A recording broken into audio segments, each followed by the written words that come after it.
Good morning and welcome to Smashy Business. I'm Lubna Hamdan and I'm back. I wasn't here on Thursday, Friday, and I'm flying solo today. And I know it's just not the same without me here. So good to be back. I'm going to go through the headlines a little bit and then we're going to have a little chat, just you and I.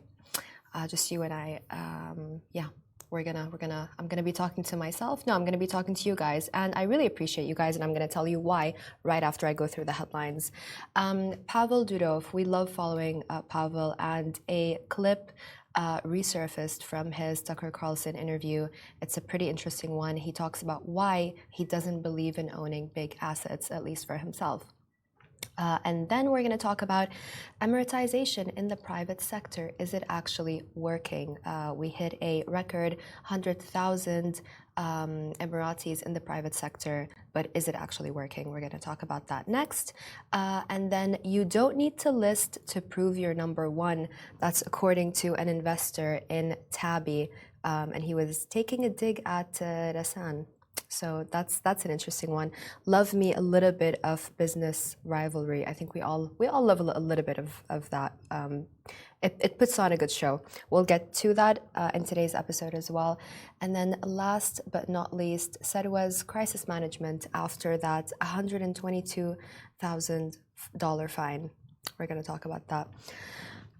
But firstly, I want to tell you why I appreciate not only our listeners but also followers on social media.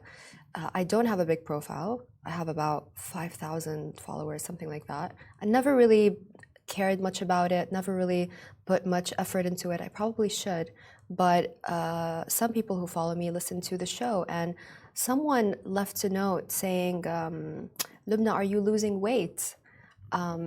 And you know when someone says something and it just kind of gives you a reality check, and I said, oh my gosh, actually, I am. I don't know this person. He is a stranger. But it was a very concerned message. And then I said, actually, Lubna, you're not eating right. And yeah, so I just want to say I really appreciate our listeners, our audience, and that comment. Anyways, moving on, let's get into the news. Enough about me. Let's get into the news. Pavel Durov said I don't own yachts, he said. I don't own yachts, I don't own land or real estate, no big assets. I have a few $100 million dollars and Bitcoin in my bank account that I don't do anything with.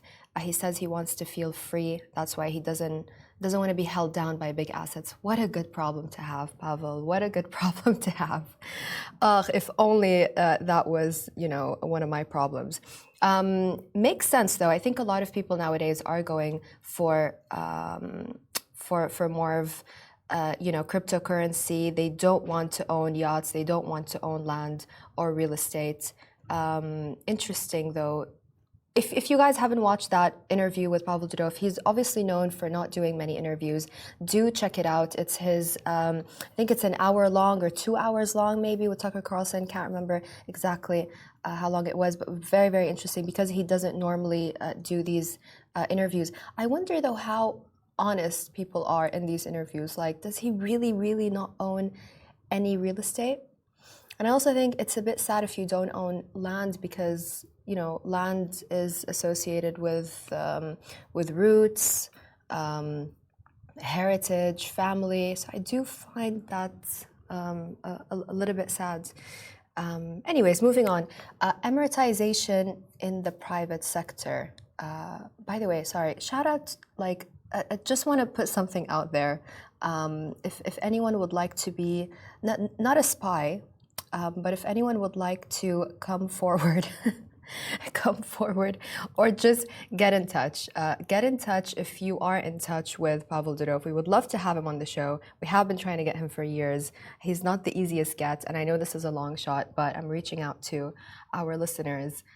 If you know him, please do reach out to us on Smashy Business or to me directly. Lubna W. Hamdan is my Instagram, or lubna@weareaugustus.com is my email. Please, thank you. Next up, Emiratisation in the private sector. Sheikh Mohammed announced that the number of Emiratis employed in the private sector exceeded 100,000. That is a record, and it's great to see. There have been over 70,000 Emiratis which have joined the private sector companies in the last 2.5 years alone. That's a lot of jobs, and there is an aim as well to have 10% of all private sector jobs be held by Emiratis by the end of 2026. But is that enough, and is it working?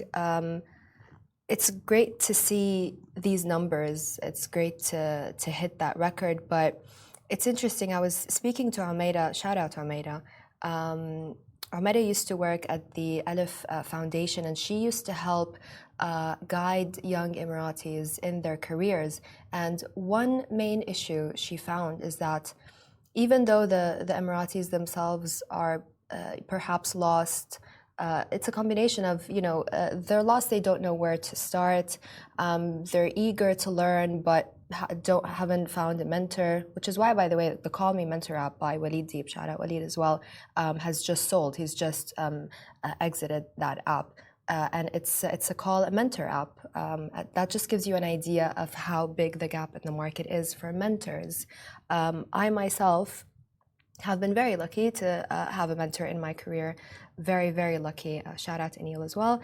But seriously, it is a huge gap in the market. And I just wonder how many of these Emiratis feel that they have anyone to look up to in these workplaces, someone to guide them.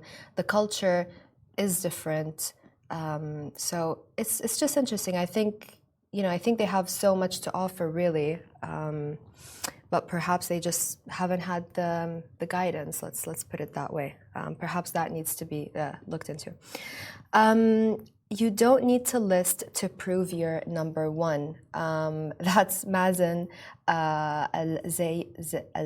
I hope I'm pronouncing that correctly. He's an investor in Tabby through the Saudi-based VC company STV. We all know them. We've all heard of them. They have made so many interesting investments, to say the least. Very interesting portfolio. He said on his LinkedIn, when you are the fastest growing fintech company in the region, you don't need a list to tell you that you are the number one Saudi fintech company. Mazen, there's enough space for everyone, but I do love me some business rivalry. So obviously he was taking a dig at Rasan, which recently listed and garnered $29 billion in orders. That's 129.1 times oversubscribed. That's a lot.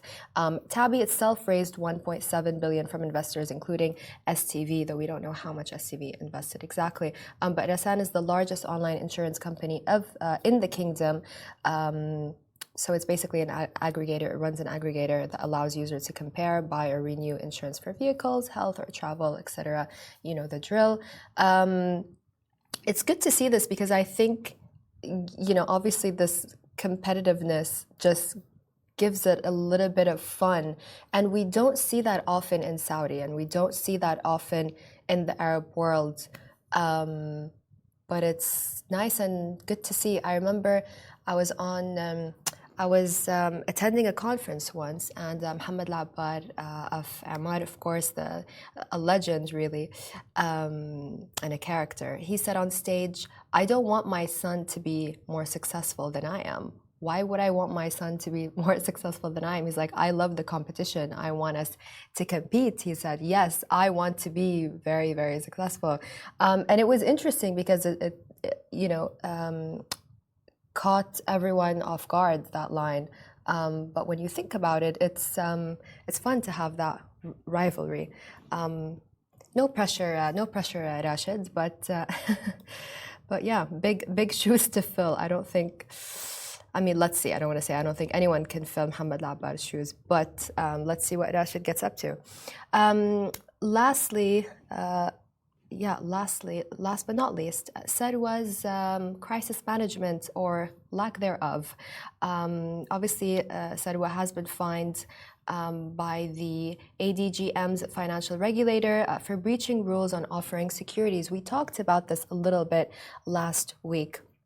But let's get into it just a little bit more, and then maybe through this someone will reach out and tell us a little bit more about it. So the penalty, basically Sarwa was found making an offer of securities at ADGM without an approved prospectus during April and May last year, breaching the Financial Services Regulatory Authority regulations. It said on Thursday, the regulator said a prospectus must be approved by the authority and should contain all information that an investor would reasonably require to make an informed decision. Obviously, it also said it held Sarwa held specific information. I'm not going to get too much into this, but I do want to give you guys a background on this. Sarwa has, by the way, more than 150,000 registered users. It uses algorithms to rate an investor's risk tolerance and assigns them an investment portfolio of exchange-traded funds, charging them lower advisory fees than traditional financial advisors and wealth managers. I remember for my birthday, my sister put a little bit of money for me in a Sarwa account. So that was a lovely birthday gift. I then proceeded to take that money out and spent it in one go on shopping, basically. So anyways, moving on. This is just in line with, great investments made by myself. And apparently, right, let's go back to Sarwa. Sorry, I was just thinking about like all the mistakes I've made and all the money I could have saved just flew right in my face. Was just remembering all of that. Let's get to Sarwa, right? I was just speaking to someone. I'm not going to mention who because I don't want to get him in trouble. But he gave me a really good example. I said, why do you think that this happened with Sarwa? Now, I realize I have to be very careful here, but he gave me an example, and this is not specifically about Sarwa. And it's great that they got this fine because the UAE is trying to tighten regulations. But he said a really interesting line. He said, imagine if you're getting to a meeting and you're going to make X amount of millions in that meeting. Would you care if you were driving to that meeting and you sped up and you got a couple of 1,000 dirham fines while driving to this meeting, if you know that at the meeting you're going to get there and you're going to get X amount of millions? So that was interesting to say the least. But what I wanted to say about Sarwa is when I saw this news, it was a little bit sad for me because Sarwa does have a special place in my heart, let's put it that way, because of that birthday gift from my sister, because it's a homegrown brand, because I've met one of the co-founders. So it was a shock and a bit of a surprise for me. So then I went to their social media and I tried checking if they had issued an apology, if there was any statement made.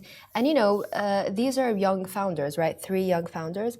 There was no apology issued. They are not giving any comments to media. So a little bit disappointing, just a little bit disappointing. But hey, that is what it is, I guess, I suppose. A lot of brands don't do crisis management and don't care to apologize to their customers. No dig at Sarwa whatsoever. But let's see how it goes. Yeah, that's it for today's show, folks. I hope I didn't bore you with my one-woman show, but it has been fun. It has been fun, and let's see if I can get you a little bit more business gossip. I'm trying to get some interesting people for you this week. Tomorrow, hopefully, we'll have the football agent that was in the news, in the headlines. You might have heard of him, Saif Al-Rubai.